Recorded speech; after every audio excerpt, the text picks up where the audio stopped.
Halo guys, ketemu lagi barengan saya Iksan. Nah, akhirnya guys sesuai requestan kalian nih, karena banyak banget ya DM yang masuk buat saya bahasin smartphone dari brand Oppo. Dan akhirnya kali ini saya bakal unboxing satu buah smartphone ya bisa dibilang terbaru dari Oppo ya guys, yaitu Oppo Reno X 5G. Nah, walaupun bukan smartphone seri Reno X yang kemarinan baru banget di launching ya guys, karena itu adalah seri yang Z dan X Pro-nya.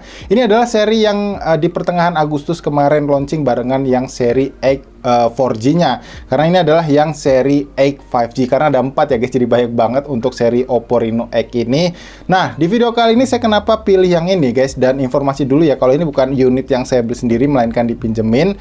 Dan kenapa saya pilih ini adalah karena chipset yang dipakai ini bisa dibilang chipset yang affordable dan bisa dibilang termurah yang ada saat ini. Nah, chipsetnya apa? Mungkin buat kalian belum tahu, pasti nonton video ini dari awal sampai akhir. Oke, kalau kita bahas packaging boxnya guys, ini tuh Oppo Reno banget ya guys ya, Oppo Reno series banget, dari seri 5 kalau nggak salah. Packaging boxnya masih berwarna sama kayak gini ya, kayak biru-biru telur asin gitu. Di bagian kiri atas ini ketulis X aja 8 ya, dan di bawah Oppo Reno X 5G. Di sebelah kiri juga ada ketulis Oppo Reno X 5G, di sebelah kanan juga ada ketulis logo Oppo dan juga logo dari UCL ya guys ya, atau bisa dibilang UEFA Champions League. Mungkin ini adalah sponsor resminya guys. Kalau di bagian atas ini kosong aja, di bagian bawah juga kosong, dan kalau di bagian belakang bodinya ini nggak kayak brand-brand lain ya, yang biasanya naruh segerombolan detail daripada spesifikasi atau key selling point, tapi di Oppo ini tuh nggak ada guys, jadi simple aja. Nah, kalau di bagian bawahnya ini ada keterangan email dan juga varian warna yang ada di dalam dusnya ini adalah varian warna yang emas berkilau. Dan kemudian untuk varian RAM-nya sendiri, ini saya dipinjemin yang varian RAM 8/256 GB. Oke, kalau gitu biar nggak penasaran, langsung aja kita unboxing ya guys ya. Wow. Untuk feel pertamanya sini mantep banget ya guys ya. Dari dusnya aja udah kerasa premium, walaupun smartphone ini bukan seri flagshipnya. Dan ini kita dapat satu kotak ya guys, yang kalau kita buka di dalamnya ada. Oke. Ada lagi. Oh, ada satu lagi. Ya, ini ada SIM tray ejector ya, kayak gini guys. Kemudian ada buku panduan singkat ya, atau kartu garansi seperti ini. Oh, ini buku petunjuk penggunaannya guys ya, berarti itu tadi kartu garansinya. Nah, ngomong-ngomong ini kayaknya ada yang ketinggalan ya guys ya, yang nggak dimasukin ke sini, yaitu jelly case beningnya. Mungkin kelupaan atau hilang, nggak tahu deh. Tapi ya udahlah ya, kita nggak usah bahas. Kita lanjut aja ke bagian sini guys. Ini kita singkirin dulu smartphone-nya. Kita taruh aja. Kita lihat di sini ada kepala charger yang outputnya ini maksimal di 80 watt nih guys. Wow, keren ya. Udah pasti ini ngebut banget kalau ngisi daya baterainya. Dan di sini kita udah dapetin satu buah kabel charger yang sudah Type C guys. Nah, seperti ini kalau kita lihat. Oke, masih berwarna putih ya, jadi aksennya jadi bukan yang orange gitu. Oke, jadi ini aja isi di dalam boxnya. Sekarang kita langsung fokus ke HP-nya aja.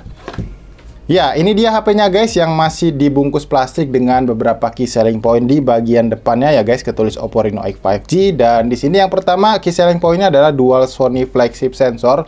Ini adalah mungkin sensor yang dipakai di lensa kameranya ya guys ya. Kemudian di bawahnya ini ada ultra night video, ini mungkin fiturnya, dan ini ada 80 watt super VOOC untuk pengisian daya baterainya. Dan di bawahnya ini chipset yang dipakai guys, yaitu MediaTek Dimensity 1300. Nah, kenapa saya bilang ini adalah smartphone dengan chipset termurah? Karena ini adalah seri 1300 yang pesaingnya itu cuman ada di Vivo V25 ya guys, sorry, yang seri Pro-nya yang baru banget kemarin di launching itu pakai chipset yang sama kayak di HP ini, dan harganya itu nyaris menyentuh di angka 10 jutaan, sedangkan di Oppo Reno X 5G ini cuman di angka 7,99 jutaan. Itu waktu awal banget rilis sekitar sebulan lalu. Mungkin kalau sekarang kalian cari di marketplace gitu nanti, atau mungkin saya taruh aja link pembelian di kolom deskripsi ya, itu bisa kalian dapetin sekitaran 7,5 atau mungkin 7,6 gitu ya guys ya. Biasanya sih bakalan agak turun sedikit. Oke, sekarang kita langsung buka aja. Ini di prosotin aja bisa ya guys ya. Dan ya, seperti ini varian warna dari emas berkilaunya guys. Ini kita kletek dulu. Yang bisa dibilang ini tuh khas banget dari seri Reno yang kelima ya guys ya. Reno 5 itu ini selalu ada warna glowing kayak begini. Dia bisa ganti-ganti warna kalau misalkan kena cahaya gitu guys biasanya. Dan ini tuh materialnya udah pakai kaca dan dilapisi Corning Gorilla Glass 5 juga. Cuman finishingnya ini bagus banget guys. Dia pakai yang matte ya, jadi bukan yang glossy. Artinya ini bakalan nyaman lah ya. Jadi kalian nggak perlu khawatir lagi sama bercak sidik jari kalaupun misalkan kalian nggak suka pakai jelly case beningnya. Oke, di bagian sini ada satu buah bumper kamera dan ini bumper kameranya juga cakep banget ya. Beda dengan seri 4G-nya, ini udah kayak dibikin nyatu gitu, teringat sama seri Samsung yang seri S ya, seri flagshipnya ini disematkan di sini dan ini cakep guys.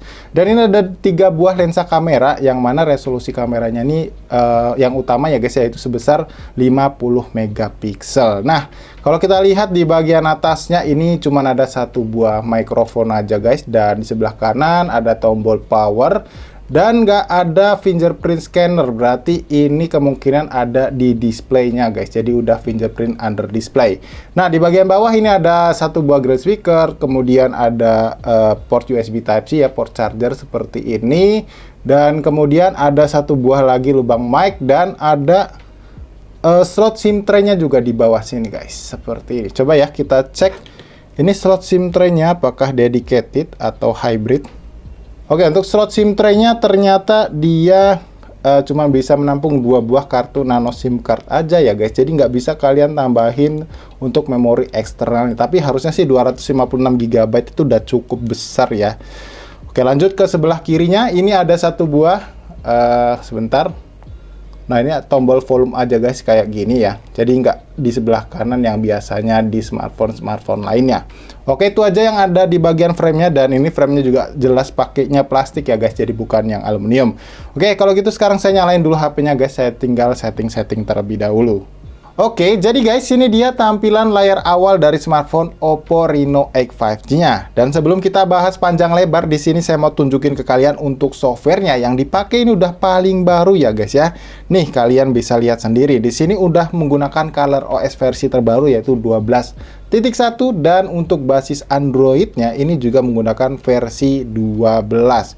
Ya, walaupun mungkin untuk versi 13-nya belum update ya guys, karena memang masih baru-baru banget itu untuk yang flagship aja. Tapi ini udah pakai seri Android terakhir untuk di kelas mid range-nya, jadi udah paling bagus ya. Nah, ngomong-ngomong untuk sisa memori internalnya atau bisa dibilang memori terpakai ya di awal-awal kalian nyalain smartphone-nya dan install beberapa aplikasi yang nanti bakal saya tunjukin, dan kalian update 39 aplikasi yang ada di Play Store, ini bakal memakan atau bisa dibilang mengkonsumsi memori internal kalian sebanyak 39 GB aja. Dengan ukuran memori internal maksimal di 256 GB, saya rasa ini ya tergolong kecil ya guys ya. Nah, selanjutnya di sini ada fitur juga guys, yaitu fitur ekspansi RAM yang kalau kalian tap di bagian sini, ini maksimal bisa kalian setting di 5 GB. Tapi kalau seandainya ketika kalian awal-awal nyalain smartphone-nya atau bahkan selama kalian pakai, kinerjanya itu baik-baik aja ya, nggak kerasa ada yang lemot atau apa, ini saya rasa kalian matiin aja guys, karena ini bakal memakan memori internal kalian sebanyak yang kalian pilih di sini. Ya, kayak gitu ya. Dan selanjutnya di sini saya mau kasih tahu ke kalian untuk aplikasi bloatware-nya di sini tuh cukup banyak ya guys ya. Yang saya install itu aplikasi cuman PUBG Mobile, terus battery lock seperti ini ya. Kemudian ada AnTuTu Benchmark dan Sensor Box dan juga Multi Touch Tester. Sisanya ini tuh aplikasi yang udah otomatis terinstall di smartphone-nya. Bahkan Mobile Legends juga udah otomatis terinstall di HP ini ya guys ya. Jadi kalian jangan install lagi atau bisa dibilang nggak usah kaget lah kayak gitu. Dan di sini saya mau kasih lihat dulu ke kalian juga nih guys untuk skor AnTuTu Benchmark-nya. Nah, ini dapat skornya tuh bisa dibilang besar ya guys, yaitu 600 ribuan di sebuah smartphone dengan harga sekitar ya menyentuh di angka 8 jutaan ya guys kalau misalkan di awal-awal rilis. Tapi kalau sekarang itu mungkin udah turun sekitar 7,5 jutaan itu bisa kalian dapetin. Tapi kalau misalkan nanti kalian nggak nyari, maksud saya kalau kalian nggak dapat, nanti bakal saya coba cari ya guys, dan bakal saya taruh link pembeliannya di kolom deskripsi yang ada di bawah pastinya. Dan untuk skor detailnya ini menariknya guys.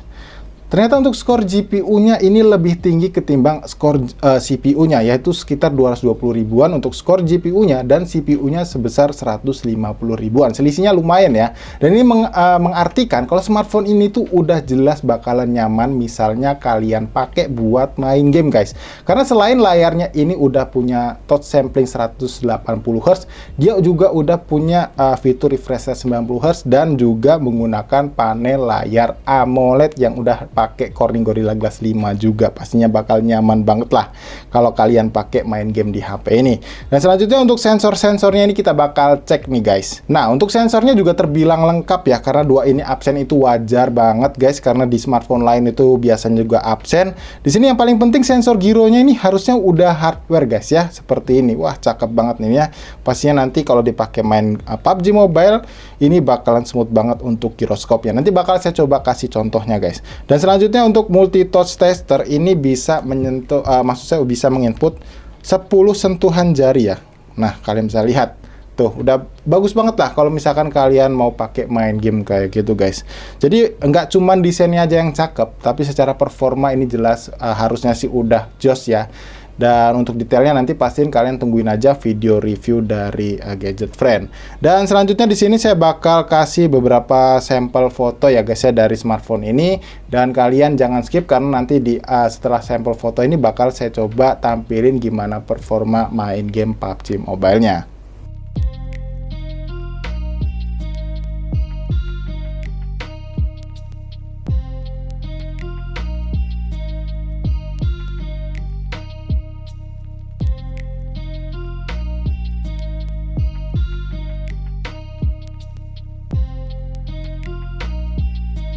Oke, sekarang kita udah masuk ke dalam game PUBG Mobile-nya ya guys ya. Dan kalian bisa lihat untuk giroskopnya ini lancar banget guys ya. Jadi udah akurat nih. Jelas ini hardware ya gironya. Jadi buat kalian yang suka pakai giro harusnya ini aman nih. Untuk settingan grafisnya sendiri ini bisa kalian setting di tampilan grafis yang SDR Ultra dan juga yang smooth extreme-nya guys. Ini kita coba setting di smooth extreme ya. Kita coba main sebentar dan kita coba cek untuk status FPS-nya pakai tampilan mode game tentunya ya guys ya, di status system, dan kita pantau atau kita monitor dari tampilan di sini. Ini kita cek ya apa dapat 60 fps. Wow, langsung di 59 fps guys, dan rata-ratanya sih cukup stabil ini ya. Nice banget sih. Oh. Oke. Ya, kita kalah aim ya guys. Tapi untuk performa jelas ini smooth extreme lancar ya guys ya. Dan rata-rata FPS itu ada di 57 sampai 60 fps guys sejauh ini. Untuk penggunaan GPU dan CPU-nya juga menurut saya tergolong normal ya guys. Jadi nggak ada yang kayak overuse gitu. Jadi ya by software udah bagus banget sih. Emang sesuai lah ya sama skor GPU-nya tadi yang kita lihat di AnTuTu Benchmark. Dia lebih tinggi karena ya secara grafis ini bagus banget guys feel-nya. Aduh. Oke, jadi saya rasa cukup kayak gitu dulu aja guys video unboxing soal Oppo Reno X 5G ini. Dan ya kesimpulan awal saya soal HP ini sih di harga hampir 8 jutaannya bisa dibilang ya secara build quality ini udah jelas solid guys. Bagus dan kerasa ringan ya. Jadi buat kalian yang suka genggam dengan satu tangan ini bakal gak bikin kalian capek. Kemudian untuk kualitasnya juga ya secara tampilan layar AMOLED juga udah bagus. Dan dipakai main game PUBG Mobile tadi juga rata-rata FPS-nya bisa kita lihat bareng-bareng, yaitu ada di kisaran 57 dan 60 fps buat di smooth extreme-nya. Nah, jadi sebelum saya tutup videonya guys, jadi kalian klik tombol like-nya ya video ini supaya ya YouTube itu menaikkan tingkat algoritmanya supaya ke-share ke banyak orang guys. Dan buat kalian yang mungkin punya pertanyaan soal HP ini ya jangan sungkan ya, kayak biasanya tulis aja pertanyaan kalian di kolom komentar yang ada di bawah. Kali aja nanti bisa saya coba bahas di video reviewnya pastinya guys. Oke, kalau gitu ya saya rasa cukup sampai di sini. Saya Iksan pamit dan sampai kita ketemu lagi ya guys di video unboxing berikutnya. Yo.